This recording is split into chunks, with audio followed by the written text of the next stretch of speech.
Talat ve Fitnat'ın aşkı.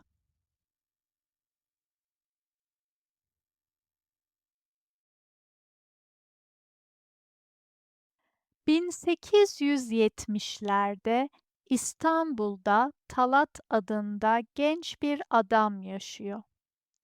Talat her gün işe gidiyor. Sakin, iyi kalpli ve çalışkan bir genç.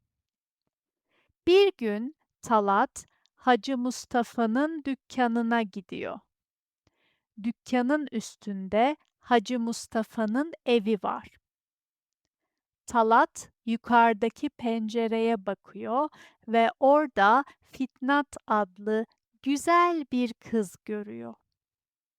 Talat Fitnat'ı çok beğeniyor. Fitnat da Talat'ı görüyor ve beğeniyor. O günden sonra ikisi de birbirini düşünüyor. Fakat Talat için Fitnat'ı görmek çok zor. Fitnat evden çok az çıkıyor. Çünkü anne ve babası hayatta değil. Bu yüzden üvey babası Hacı Mustafa ile beraber yaşıyor. Hacı Mustafa çok sert bir adam. Fitnat evden daha çok çıkmak istiyor ama Hacı Mustafa ona izin vermiyor. Talat bir gün Şerife adlı bir kadını görüyor. Kadın Hacı Mustafa'nın evine giriyor. Çünkü orada Fitnat'a dikiş öğretiyor. Talat bir plan yapıyor. Kadın kıyafeti giyiyor ve kendisine Ragıbe adını veriyor. Şerife Hanım'ın öğrencisi oluyor. Bir gün Şerife Hanım onu Fitnat'ın evine götürüyor. Ragıbe yani Talat kendisini Talat'ın kız kardeşi olarak tanıtıyor. Fitnat Ragıbe'yi çok seviyor. Çünkü Ragıbe Talat'a çok benziyor. Artık Talat, Ragıbe adıyla sık sık Fitnat'ın evine gidiyor ve onu görüyor. Beraber çok güzel zaman geçiriyorlar. Şerife Hanım aynı zamanda Ali adında zengin bir adamın evine gidiyor ve oradaki çalışanlara da dikiş öğretiyor. Hem çalışıyorlar hem sohbet ediyorlar.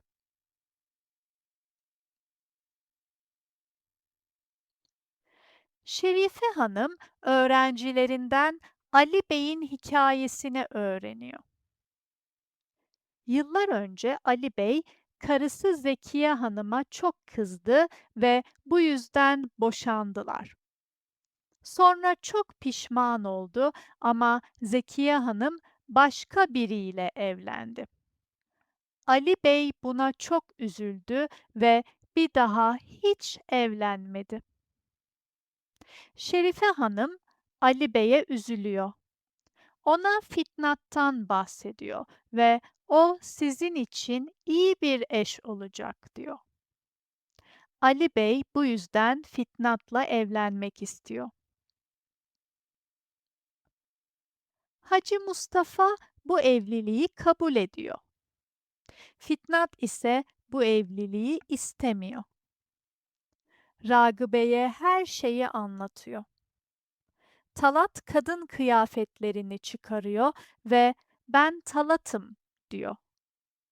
Fitnat çok şaşırıyor ama mutlu oluyor. Çünkü Talat onunla beraber. "Birbirimizle evleneceğiz, yoksa beraber öleceğiz." diye söz veriyorlar. Ama Hacı Mustafa bir plan yapıyor. O yıllarda evlilik prosedürü çok farklı. Genellikle kadın ve erkek evlenmeden önce birbirini görmüyor. Kadın kendi odasında "Ben bu adamla evlenmek istiyorum." diyor ve evlilik seremonisine kadının ve erkeğin ailesi katılıyor. Bu yüzden Hacı Mustafa evlilik seremonisinde Fitnat Ali Bey ile evlenmek istiyor diyor. Ve Ali Bey ile Fitnat evleniyor. Ama Fitnat bunu bilmiyor. Hacı Mustafa Fitnat'a yazlığa gidiyoruz diye yalan söylüyor ve onu Ali Bey'in evine götürüyor. Ali Bey'in evinde "Bu senin kocan." diyor. Fitnat çok şaşırıyor ve üzülüyor. Ama bir şey yapmak için çok geç. Çünkü artık Ali Bey ile evli. Ali Bey de çok şaşırıyor çünkü Fitnat eski karısı Zekiye Hanım'a benziyor.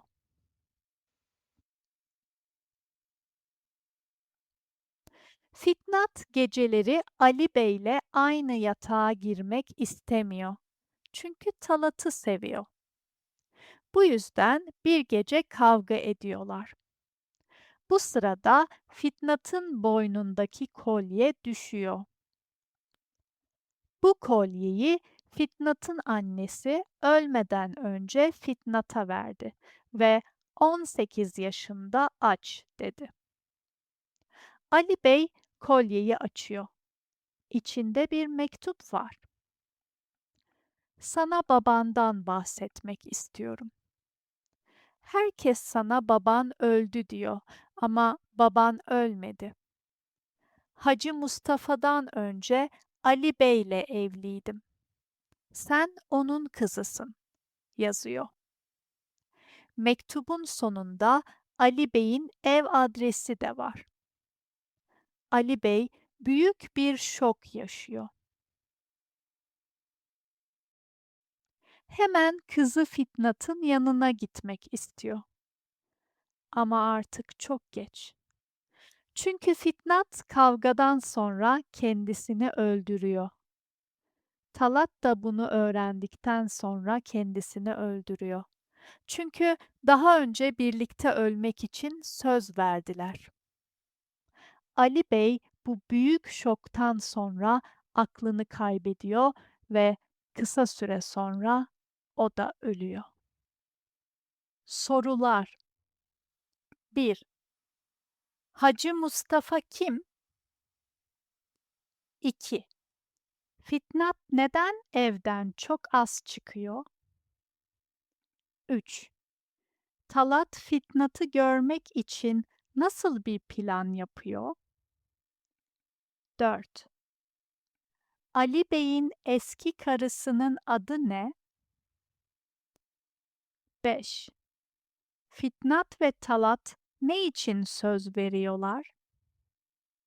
6. Fitnat Ali Bey'le nasıl evleniyor? 7. Ali Bey'le Fitnat neden kavga ediyorlar? 8. Ali Bey neden mektuba şaşırıyor? 9. Fitnat neden kendisini öldürüyor? 10. Talat ve Ali Bey nasıl ölüyor? Cevaplar 1. Hacı Mustafa, Fitnat'ın üvey babası. 2. Çünkü Hacı Mustafa ona izin vermiyor. 3. Talat'ın planı, kadın kıyafetleri giymek, Şerife Hanım'ın öğrencisi olmak ve Fitnat'la tanışmak. 4. Zekiye. 5. Evlenmek veya beraber ölmek için söz veriyorlar. 6. Üvey babası evlilik seremonisinde Fitnat Ali Bey ile evlenmek istiyor diye yalan söylüyor. 7. Çünkü Fitnat Ali Bey ile yatağa girmek istemiyor. 8. Çünkü mektupta "Senin baban Ali Bey" yazıyor. 9. Çünkü Ali Bey ile evli olmak istemiyor. 10. Talat Fitnat öldükten sonra kendisini öldürüyor. Ali Bey şoktan ve üzüntüden hastalanıyor ve ölüyor.